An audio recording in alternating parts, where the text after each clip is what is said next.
खोलेंगे। तो यहाँ क्या लिखा है, 59 अध्याय के पहले पद में, दूसरे पद में लिखा है, सुनो यहोवा का हाथ ऐसा छोटा नहीं हो गया कि उद्धार ना कर सके, ना वो ऐसा बहिरा हो गया है कि सुन ना सके, परंतु तुम्हारे अधर्म के कामों ने तुमको तुम्हारे परमेश्वर से अलग कर दिया है। तुम्हारे पापों के कारण उसका मुंह तुमसे छिपा रहता है कि सुनता नहीं है। यहाँ पर हम लोग परमेश्वर के वचन को पढ़े हैं। परमेश्वर हमें अपने वचन से आशीष दे और पवित्र आत्मा अपना चलन करे, हमारे मनों खोले और हमारे जीवन में प्रकाश डाले और अपने दास को इस्तेमाल करे। हम सब बोल दें जोर से आमीन। प्यारे भाई और बहनों, ये बहुत महत्वपूर्ण चीज़ है कि हम प्रभु भोज को लेंगे और प्रभु भोज से लेने से पहले हम ये समझेंगे, बाइबल में पाप करने वाले प्रभु भोज में शामिल नहीं हो सकते। बोलो, पाप करने वाले प्रभु भोज में शामिल नहीं हो सकते। जब भी ये बात मैं बोलूँ तो हमेशा याद रखो, मैं अपने लिए नहीं बुलवा रहा हूँ, पड़ोसियों के लिए बुलवा रहा हूँ। तो हमेशा चेहरा देख करके या मुड़ करके दूसरों के साथ बोला करो, हालेलुया। जो लोगों ने प्रभु भोज में शामिल होने की इच्छा की है, उन्होंने सचमुच में अपने पापों को मान लिया है और पाप के साथ में इसको नहीं लेने को मना किया गया है, क्योंकि ये पवित्र भोजन है। यीशु मसीह पवित्र है और उसका शरीर पवित्र है, उसका खून पवित्र है, और हम पाप को और प्रभु भोज को शामिल नहीं कर सकते हैं। इसका मतलब ये है कि हम लोग शैतान और दुष्ट आत्मा की सेवा नहीं कर सकते, उनका काम नहीं कर सकते, उनके अनुसार नहीं जी सकते। अगर हम यीशु के साथ चलना चाहते हैं और यीशु के लिए जीना चाहते हैं, वो कहता है कि तुम दोनों की मेट से मत खाओ, ना तो शैतान की मेट से और ना मेरी मेट से, एक ही मेट से खाओ, दोनों को मिक्स मत करो। अगर तुम शैतान की मेट से खा रहे हो तो उसी के खाओ, दुनिया में जाओ, नरक में जाओ। लेकिन जब तुम मुड़ गए और यीशु के पास आए, कलीसिया में आए और उसकी संतान बन गए हो, तो अब शैतान की मेज को खाने की चिंता नहीं करना, सोचना भी नहीं, अब भूल जाओ उसे, क्योंकि आप पापों में जीवन थे, बिता रहे थे, दुखी थे, लेकिन आप यीशु के पास आ गए हो। आमीन। इसलिए जो मसीह यीशु में है वो नई सृष्टि है, पुरानी बातें बीत गई। तो ये टेबल आपके पास है। अब प्रॉब्लम क्या है, आज सबसे बड़ी मुख्य बात क्या है, हम मसीह तो हो गए, बपतिस्मा भी ले गए, लेकिन फिर भी हम पाप कर गए और पाप कर देते हैं। इस समस्या से कैसे निपटारा पाएं, आज हम आपको बताना चाहते हैं कि कैसे हम पाप और परीक्षाओं से बचें। आज का टॉपिक है, ध्यान रखो, कि हम कैसे पापों से, परीक्षाओं से बचें। हर एक व्यक्ति परीक्षाओं का सामना करता है, लेकिन सच्चाई ये कि बहुत कम लोग हैं इस मामले को ध्यान से लेते हैं, डीलिंग करते हैं। विश्वासियों को परीक्षाओं के मामले को बहुत गंभीरता से लेना चाहिए, क्योंकि हमारा परमेश्वर दूर हो जाता है हमसे जब हम पाप करते हैं। ये मत सोचना कि हम पाप भी करें और हमारा परमेश्वर हमें तब भी मुस्कुराता रहे। प्यार वो करता रहेगा और अनुग्रह वो करता रहेगा, लेकिन याद रखो, हर पाप के बाद में तकलीफ उसे जरूर होगी। ये बताओ, जब हम गलतियां करते हैं तो माता पिताओं को चोट तो पहुंचती है, दुखी तो होते हैं। वे भले हमसे प्रेम करते हैं, भले वो हमको छोड़ते नहीं, वो बात अलग है, लेकिन हर बार जब भी हम गलती करते हैं तो क्या उनके चेहरे पे उदासी नहीं आती? क्या उन्हें दुख नहीं होता? क्या उनके आंसू नहीं आते? क्या उन्हें तकलीफ नहीं होती? हाँ जी हाँ, उन्हें तकलीफ होती है, वो प्यार करते हैं। वो बात अलग है कि वो आपको डांटेंगे, आपको समझाएंगे, आपको फिर खींचेंगे, आपकी मदद करेंगे, वो सब ठीक है। लेकिन हर बार जब भी हम पाप करते हैं तो हमारा परमेश्वर हमसे दूर हो जाता है और अपना चेहरा छिपा लेता है, और उसी वजह से हम फिर क्या होने लगते हैं, हमारी शांति क्या हो जाती है, भंग, और फिर हमारा आनंद क्या हो जाता है, खत्म। और फिर हम क्या करने लगते हैं, डर, दहशत, और जब हमको लगता है कि हम बस परमेश्वर से दूर हैं तो अब हम क्या करते हैं, फिर परीक्षाओं में पड़ते हैं और शैतान की इच्छा पूरी करते हैं, और ज़्यादा दुनियावी जीवन में क्या करने लगते हैं, हम लोग काम करने लगते हैं। देखो भैया, बाइबल हमें परीक्षाओं के बारे में बड़ी साफ साफ बताती है और हमें सिखाती है, और परमेश्वर ये चाहता है कि हम परीक्षाओं में, पापों में ना पड़ें। पापों में हम पढ़ते हैं जब हम सचमुच में परीक्षाओं में पढ़ते हैं। यीशु मसीह की प्रार्थना में विशेष वाक्य लिखा हुआ है, मत्ती उसका 6 अध्याय के 13 पद में, कि हमें परीक्षा में ना ला। यीशु मसीह हमें सिखा रहे हैं कि हमको ये प्रार्थना करनी चाहिए डेली कि हे प्रभु हमें परीक्षा में ना ला। कितने लोग डेली ये प्रार्थना करते हैं, प्रभु हमें परीक्षा में ना ला? डेली करते हो? बहुत बहुत धन्यवाद आपकी ईमानदारी हाथों के लिए, हमें बड़ी खुशी हो रही है। कम से कम 2, 4, 5 लोग, 10, 15 लोग ऐसे हैं जो डेली प्रार्थना कर रहे हैं अपने लिए कि प्रभु मुझे परीक्षा में ना ला। कितने लोग अब से ऐसी प्रार्थना करना चाहते हैं, करेंगे, करना चाहिए कि प्रभु मुझे परीक्षा में ना ला, पापों में ना ला। कितने लोग, अगर आपके हाथ नहीं उठे तो इसका मतलब आप पापों में जीवन बिताना चाह रहे हैं। देखा, ईमानदारी के लिए बहुत बहुत धन्यवाद। आप पापों में अपना जीवन बिताना चाह रहे हैं, और अगर आप पापों में जीवन बिता रहे हैं तो आपके लिए एक कहना ये बताना चाह रहा हूँ, बाइबल कहती है परमेश्वर का चेहरा आपसे छिपा रहेगा। बोलो एक दूसरे से, परमेश्वर का चेहरा छिपा रहेगा यदि आप पाप करेंगे। वो कहता है मेरा हाथ छोटा नहीं हो गया है, मेरा हाथ छोटा नहीं। वो कहता है मेरा कान बहरा नहीं हो गया कि सुन ना पाऊं मैं। मेरे कान भी खुले रहते हैं, मेरे हाथ भी लंबे रहते हैं, लेकिन जब जब तुम पाप करते हो तो मेरा हाथ छोटा हो जाता है और तुम्हारे तक पहुंच ही नहीं पाता, चाह करके भी नहीं पहुंच पाता। परमेश्वर की इच्छा तब भी रहती कि हाँ मैं अपने बच्चे को फिर भी हाथ बढ़ाऊं, लेकिन तुम पाप करते हो तो पाप उसको हटा देता है उसका पैर। एक यही तो खूबी है हमारे परमेश्वर में। एक शायर थे और वो एक कवि बोलना चाहते थे और वो मंच पे खड़े थे, तो उन्होंने कहा कौन कहता है कि खुदा में ऐब नहीं। लोगों ने वो जूता उतारने की कोशिश करी, इसको मारूंगा अभी मैं। फिर वो कहता है कौन कहता है कि खुदा में ऐब नहीं। फिर उसने कहा मैं पत्थर लेकर भी इसे मारूंगा। अरे किसने इसको चढ़ा दिया? ये परमेश्वर के लिए, खुदा के लिए कह रहा है कि खुदा में कोई ऐब नहीं है। नहीं, खुदा में कोई ऐब भाई नहीं, और ये कैसे बोल सकता है? अभी मार वो तैयार हो रहा, मैं अभी देखो मैं मारूंगा इसको। फिर कहते कौन कहता है कि खुदा में ऐब नहीं? ये क्या कम है कि उसमें कोई ऐब नहीं? हालेलुया! ये क्या कम है कि उसमें कोई ऐब नहीं? यही तो ऐब है कि उसमें कोई ऐब नहीं। हालेलुया! अरे मेरे परमेश्वर में तो कोई ऐब है नहीं मेरे भाइयों, लेकिन जब हम पाप करते हैं तब उसका हाथ क्या हो जाता है? पाप हमको परमेश्वर से दूर करता है, जिसकी वजह से पूरे महीने भर हम लोग परमेश्वर से दूर रहते हैं और उस आनंद से दूर रहते हैं, उस सामर्थ से दूर रहते हैं, उस शक्ति से दूर रहते हैं, और हमारे जिंदगी में बढ़ोतरी नहीं होती और हम फल नहीं लाते और आग नहीं लगती और हम सुख शांति और बहुतायत का जीवन का अनुभव नहीं करते। और क्योंकि हमारी जड़ जो है बहते नदियों के किनारे से दूर हो जाती है, हम सूखने लगते हैं। करना क्या चाहिए?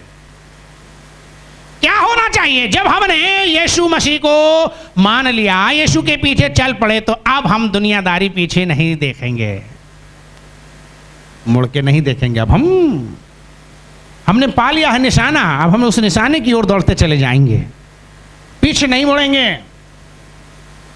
प्यारे भाई और बहनों, मत्ती 26 अध्याय के 41 पद में लिखा हुआ है, जागते रहो, प्रार्थना करते रहो कि तुम परीक्षा में ना पड़ो। बाइबल कहती है, सिखाती है, यीशु कहता है, सिखा रहा कि हम परीक्षाओं में ना पड़े। इसके लिए हमें क्या करना चाहिए? प्रार्थना करना चाहिए। आमीन। बाइबल कहती है सब प्रकार की बुराइयों से बचो। बाइबल हमें समझा रही है, कई बार कई लोग इस समस्या से परेशान रहते हैं और परीक्षाओं में पड़े रहते हैं, पाप में गिर जाते हैं। क्यों भी लोग गिर जाते हैं और फंस जाते हैं और दूर हो जाते हैं परमेश्वर की उन आशीषों से? क्योंकि पाप को उसको उन्होंने हल्का लिया है, परीक्षाओं को उन्होंने क्या लिया? हल्का लिया है। भैया अभी यहाँ पर एक बीमारी चालू हो जाए और वो बीमारी मान लो थोड़ी देर के लिए उड़ती हुई बीमारी है, और जब वो बीमारी चलती है, उड़ती है, तो हम लोग क्या करते हैं? प्रिकॉशन, सावधान। और हम लोग जहाँ तक टीके लगवाने हो टीके लगाएंगे, इंजेक्शन लगवाना हो इंजेक्शन लगाएंगे और अपना बचाव करेंगे। चारों तरफ पाप फैल गया है, फैला हुआ है। मेरे पास में सुरक्षा का कवच है और वो है यीशु का खून। लेकिन सुरक्षा का खून तभी हमारे जीवन में काम आएगा जब हम सचमुच में उसे गंभीरता से लेंगे। आपको मालूम है, जब इंजेक्शन लगाया जाता है तो हमारे शरीर में जैसे ही छेद होगा, खून दिखेगा और बाहर की बीमारी खून के अंदर जरा सी लग गई तो तुरंत बीमारी हो जाएगी। आपको मालूम है एड्स की बीमारी कैसे होती है? अगर कोई आदमी जरा सा भी खून उसके अंदर डाल देंगे तो वो हो जाएगी। शेविंग ब्लेड से हो जाती है, जरा सा भी शेविंग ब्लेड में खून लगा हुआ और किसी ने अपना लगा लिया तो उसको एड्स की बीमारी हो जाएगी, जरा से खून से, सूखे खून से भी हो जाती है। मुझे और आपको ये बात मालूम होना चाहिए, पाप ऐसी बीमारी है, उड़ के लगती है, जरा सी देर में फक से घुस जाती है और हमको बर्बाद कर देती है और परमेश्वर से दूर कर देती है। तो पाप से दूर रहना हमारे ज़िंदगी का सबसे बड़ा मकसद होना चाहिए।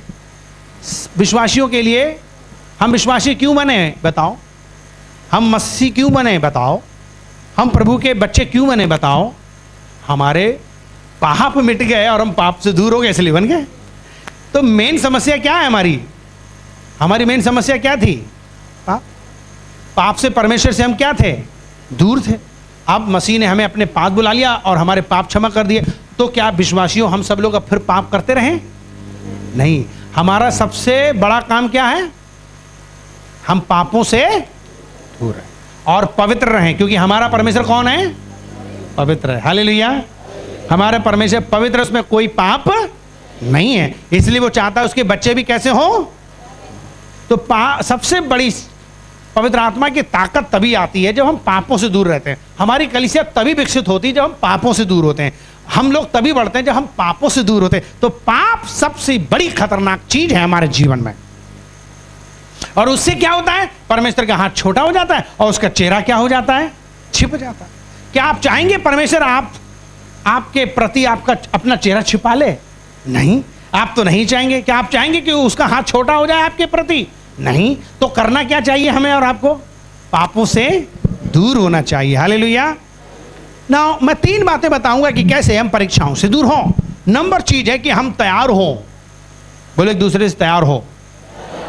तैयारी करें। बोलो तैयारी करें पापों से दूर रहने की, परीक्षाओं की। कुछ लोग जो हैं वो पापों से दूर रहने की, परीक्षाओं से दूर रहने की तैयारी नहीं करते। क्या नहीं करते? तैयारी नहीं करते, तैयार नहीं रहते, बस पड़े हुए हैं और पाप आ गया और पाप कर भी लिया और कह रहे हैं पता नहीं क्यों हो गया पाप। पाप आया और पाप कर भी लिया और कह रहे हैं पता नहीं क्यों हो पाप हो गया। हम तो सोच भी नहीं रहे थे और तब भी पाप हो गया। ना ना ना, बाइबल कहती है ऐसे पाप नहीं आता है। पाप ऐसे नहीं होता है। परीक्षाओं में हम ऐसे नहीं पढ़ते। ये तो हम लोग सावधान नहीं बरतते, तैयार नहीं होते। सबसे पहली चीज जो है वो ये है कि अच्छी तैयारी करें परीक्षाओं से बचने की। बहुत से लोग बाइबल में हैं जो परमेश्वर के दास रहे हैं और उन्होंने अपने जिंदगी में अच्छी तैयारी नहीं की और वे परीक्षाओं में पढ़कर नाश हो गए। मुझे और आपको भी परीक्षाओं में पढ़ने का सचमुच में समय हमारी जिंदगी में आता रहेगा। उदाहरण के लिए बाइबल में लिखा हुआ है 10 कुंवारियां थीं। मत्ती 25 अध्याय में स्टोरी लिखी हुई है। 10 कुंवारियां थीं और वे कुंवारियों के बारे में बताया कि वे एक बारात में गई हुई थी और दूल्हे का इंतजार कर रही थी, लेकिन दूल्हे के आने में देर हुई। आजकल तो शादियां बड़ी जल्दी होने लगती हैं 10 बजे के, लेकिन पुराने ज़माने में जो छोटे थे तो बारातें साफ दूल्हा तो 1-1 बजे आता था और सब हम लोग आंगने लगते थे और सोने लगते थे और खाना तभी मिलेगा जब दूल्हा आएगा। कितने लोगों को पता है पुराने ज़माने में पहले खाना मिलता था, दूल्हा आता था। आज भी हो सकता है कुछ गाँव में हो रहा हो, कुछ शहरों में हो रहा हो, आज भी होता होगा, लेकिन अब ज़माना बदल गया है। आप दूल्हा आए या ना आए, होटल में खाना लगा हुआ है, आप जाइए खाइए, जो देना हो दीजिए।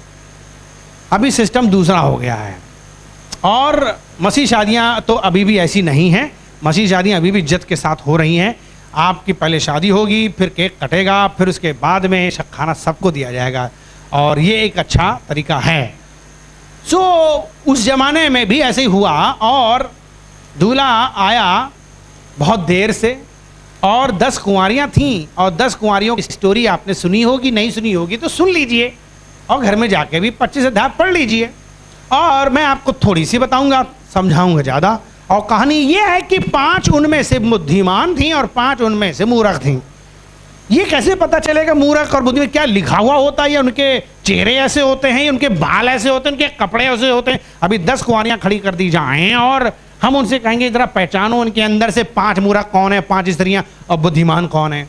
और सब के सब लाली लिपस्टिक और पाउडर और कपड़े पहनी हुई हो और चमचमा रही हो, मुस्करा रही हो, उनमें से कैसे आप जानेंगे 5 मूर्ख कौन है, 5 बुद्धिमान कौन है? ये बड़ा कठिन सवाल हो गया। और हम में से भी लोग बैठे हुए हैं, हम कैसे कह सकते हैं कि ये मूर्ख है और ये मूर्ख नहीं है और ये बुद्धिमान है? कैसे कहेंगे?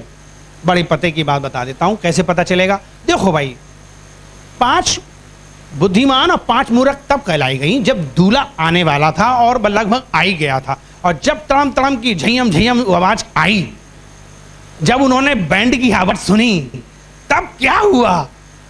सब लोग जल्दी जल्दी उठने लगे, अरे सुनो दूल्हा आ गया, उठो, गदर मचा। अब तो भाई सब लोग फिर से अपना शीशे के सामने मेकअप और ये सब कुछ करने लगे, दूल्हा आ गया है, दूल्हे से मिलने जाना है। अब भाई उन्होंने क्या किया, फटाफट, उस जमाने में ये हर जगह लाइट तो थी नहीं और ना तो सड़क पे लाइट थी, सबको अपनी लाइन टेने अपनी अपनी हुआ करती थी और सब अपनी लाइन टेन लेके जानी, क्योंकि पगडंडियों से चलना है और सड़कों से चलना है, पता नहीं कहाँ गिर जाए, ठोकर खा जाए, इसलिए हर एक को अपनी टॉर्च और अपनी मशाल या अपनी लाइन टेने क्या करनी थी, लेके चलना था। अच्छा, लाइन टेन जो होती हैं वो बिजली से नहीं चलती थी, क्योंकि बिजली थी नहीं, उनमें तेल होता था और तेल भरा होता था और तेल से वो क्या होती थी, चलती थी। अब जब रात में लंबी दूरी तय करनी थी और पगडंडियों से जाना रहता था, उस बारात घर में जाना था, तो 5 मूर्ख लोगों की कहानी ये थी कि उनकी लाइन टेनें बुझने लगी और बुद्धिमान की जो लाइन टेनें थी वो जल रही हैं और वे बड़े खुश हैं, इनकी हवा खराब हो रही, बुझ रही हैं और वे अपने धौंक रही हैं और उस वक्त इंतज़ाम कर रही हैं और तेरे मेरे पीछे जा रही हैं, अरे बहन अपने तेल में से, अपनी लालटेनों में से मुझे भी तेल दे दे थोड़ा, मेरी तेल ख़त्म हो गया, मैंने कुप्पी खोल के देखी कुछ है नहीं। बोली भाई नो देखो बेटा ऐसा है, 1 साल से शादी का मामला चल रहा है, ठीक, और हमने 1 महीने से तैयारी की है और हमने अपनी लालटेनों में तेल डाल रखा है ताकि हम आराम से दूल्हे के पास पहुंच जाएं। तुम क्या करती रही इतने दिन तक? लास्ट मोमेंट में तुम्हें होश आ रहा है और याद आ रहा है कि तुम्हारे लालटेनों में तेल नहीं है। उन्होंने कहा देखो भाई ऐसा है, अगर हमने अपना तेल आपको दिया तो ना तुम्हारी जल पाएंगी ना हमारी जल पाएंगी, भला इसी में जा बाजार में जाकर खरीद लो जाके और हमको जाने दो। तो वो बुद्धिमान स्त्रियां क्या हुई, वे अपनी लालटेनों में तेल से भरी हुई थी, वे चली गई, और मूर्ख लोग जो थी लास्ट मोमेंट बाजार हाट कर रही थी, तेरे मेरे दरवाजे खड़खड़ा रही थी, लिहाजा उन्हें कुछ मिला नहीं। तब तक खा पी के मौज मस्ती उठा करके बारात घर बंद हो गया। अब बेफुर धक्के खाते हुए बोली, हे दूल्हा हम तुझे देखने के लिए आए हैं और हमारे लिए दरवाज़ा खोल दे। उसने कहा सॉरी मैं तुम्हें जानता नहीं, जितनी बारातियाँ हमारी जितनी भी लोग थे वे सब खा पी के सो रहे हैं, अब तो कोई और ही होगा, हमारा कोई बाराती नहीं होगा, लिहाजा दरवाज़ा खुल नहीं सकता है। पॉइंट को समझे, तैयारी का मतलब क्या होता है? हम लोग हमेशा तैयार रहें अपने तेल के साथ। तैयारी का मतलब ये नहीं होता है कि जब पाप हो जाए तब याद आए, पाप से पहले याद होना चाहिए और तैयारी करना चाहिए कि यार ये रास्ता ठीक नहीं है, अरे यार ये आदमी ठीक नहीं है, अरे ये चीज़ अच्छी नहीं, अरे वहाँ नहीं जाएंगे, उससे नहीं मिलेंगे, तभी जाके हमारी जो है अच्छी तैयारी। प्रार्थना करेंगे, प्रभु से तड़के सुबह प्रार्थना करो, प्रभु मुझे परीक्षा में मत ला, मुझे बुराई से बचा। डेली प्रार्थना करना ये तैयारी का जीवन दिखाता है, और जब आप परमेश्वर से प्रार्थना करते हैं तो वो आपके ज़िंदगी में ताकत देता है और परीक्षाओं से आप फिर लड़ सकते हो, पाप नहीं करोगे। हालेलुया। ये तरीका है, इससे चूक गए तो पाप हो जाएगा, पूरे महीने भर आत्मा चला जाएगा और दुखी रहोगे और परेशान रहोगे और पाप के साथ फिर से ले लोगे प्रभु, बीमार रहोगे। मेरे भाइयों बहनों ऐसा नहीं होना चाहिए। पहली चीज तैयारी करो अच्छी, ताकि आपको पाप ना हो।